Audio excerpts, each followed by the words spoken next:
Hey everybody, Brandon Boyd with The Brandon Boyd Show. Thank you so much for watching. As always, don't forget to be awesome. Give me a big thumbs up on this video if you find it entertaining or helpful.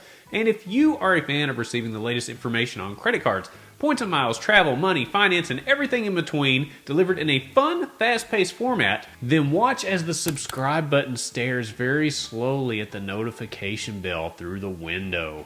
It is great to be back here with you in front of the camera again. I was gone for a week to New York City and to Maine eating some delicious food and having a really good time overall. And of course, I used points and miles all along the way to make sure that my flights and lodging were completely covered and had a blast. If you haven't watched one of these videos before, the format's pretty simple. On one side of the screen, you'll see the topics that I will be discussing. The current topic will be highlighted, and below there will be a timer letting you know how long I will be talking about that particular topic. It doesn't get much easier than that, does it? With that being said, I think we just dive right into it. Let's get going. The $695 coupon book from American Express. Wait, just a second. Let me correct that real quick. The American Express Platinum card, which carries a $695 annual fee that includes many credits, are now adding 2 additional credits. You let me know what you think about these. The first one is going to be for Walmart Plus. Walmart Plus is essentially Walmart's answer to Amazon Prime, and it does have a subscription cost, just like Amazon Prime does, of $12.95 per month, so you will get a credit for that. You'll also get a $300 statement credit when you purchase a SoulCycle at-home bicycle. Add that to the list of things that I'm never going to use with this card, like the Equinox credit, but hey, if you like SoulCycle, have at it. Let me know, what do you think about these changes? These are new, and American Express, I guess, is trying to add more features and benefits to the card, considering they raised the annual fee $145 earlier this year. But you let me know, do you think this is a good deal? Are you going to use Walmart Plus? Are you going to use SoulCycle? I'm curious to hear what you have to say. Overall, I'm still not very impressed with that. I still think the American Express Platinum card is a great value, especially for the first year, but these 2 additions? The American Express Blue Cash Preferred card has a new sign-up offer that is very enticing. $350 cash back after you spend $3,000 in the first 6 months, and the $95 annual fee is waived for the first year.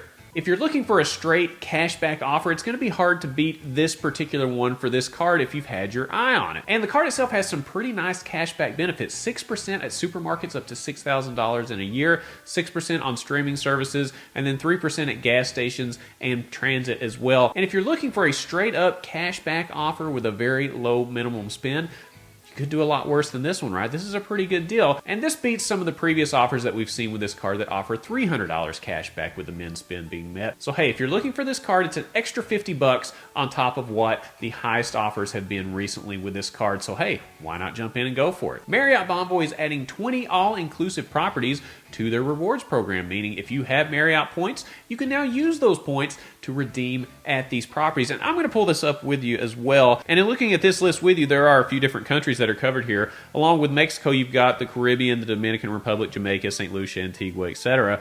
And it looks like in looking at the list of these properties, these are going to be the Royalton properties. And the full list of this will be down in the description below, along with the links to all the stories that I'm going to be talking about today. So keep that in mind. Look for that down in the description below. But I think this is great, especially with the news from Hyatt earlier this year. If you watch this channel, you know we covered that a little bit. Hyatt has added a lot of new all-inclusive properties to their brand, which is huge, meaning that you can use Hyatt points to stay at some of these luxury all-inclusive properties. So Marriott's trying to expand their game a little bit here, and hey, it looks like an arms race for the all-inclusive market. It'll be interesting to see how this plays out as the months and years move ahead, but I like it. The more properties that are available to me, the better. Renewing your TSA PreCheck just got a little bit more affordable, and for those of you that have used TSA PreCheck, you probably enjoy getting through the airport a lot faster and going through that expedited line. It helps out tremendously.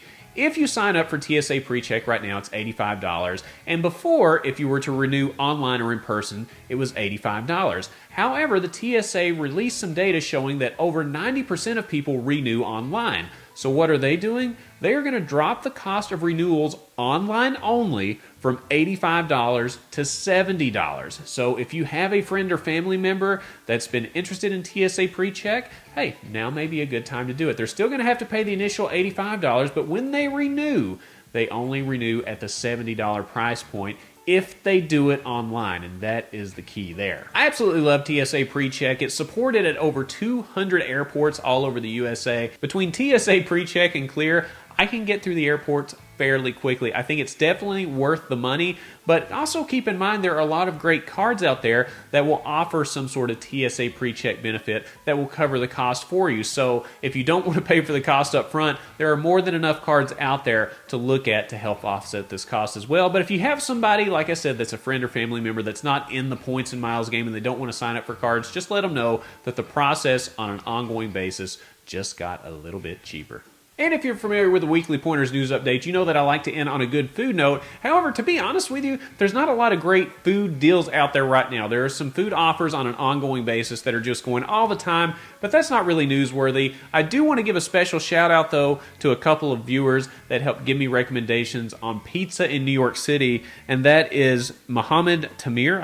I hope I'm pronouncing that right. Gave me the recommendation to go to Joe's Pizza. I did that. It was fantastic. When I think New York pizza, I go there. And the other person here was Lynn Chin that gave me the recommendation to go to Prince Street Pizza.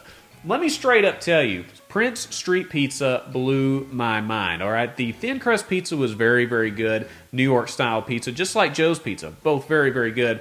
But if you get their squared crust pizza, whatever the heck you call it, just get the pepperoni pizza, get that. You'll thank me later. It was absolutely phenomenal and maybe one of the best pieces of pizza, if not the best, I've ever eaten in my entire life. So thank you very much for those recommendations. There were a few others down in the comments below when I put out my video last week, and I will be getting to those maybe next year when I go back with my wife. We'll see how that goes. But thank you again. It definitely made the trip even more memorable than it already was. And just some interesting economic news overall. When we're trying to look at the totality and picture of everything, we cover a lot of credit cards, points, and miles here, but we also like to talk about just the world in general, what's going on.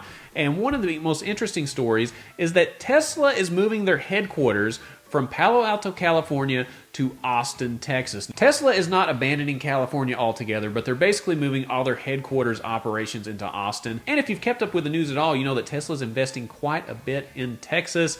And the events over the last year and a half played a big part in that. If you follow Elon Musk on Twitter, it's really interesting to see what the guy tweets out. But you'll know that he was getting pretty fed up with the business situation there, and you can read all about that. But long story short, they're moving into Texas, which is going to be really interesting. I'm curious to see how the move works out, but I think it's going to be a very, very good fit. And I'm kind of interested in a Tesla vehicle. Let me know down in the comments. I want to wrap up with this.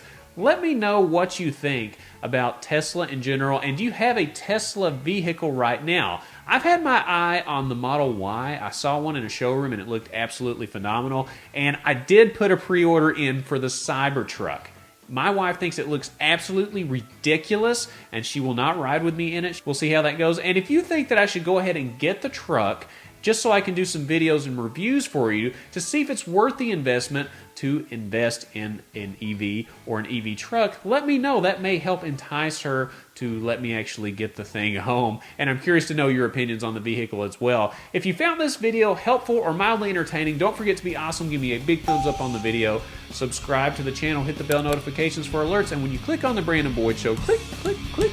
It's going to be time to check in on everything related to credit cards, points and miles, travel, money, electric vehicles, and everything in between. And I look forward to seeing you on the next episode. I'll see you soon.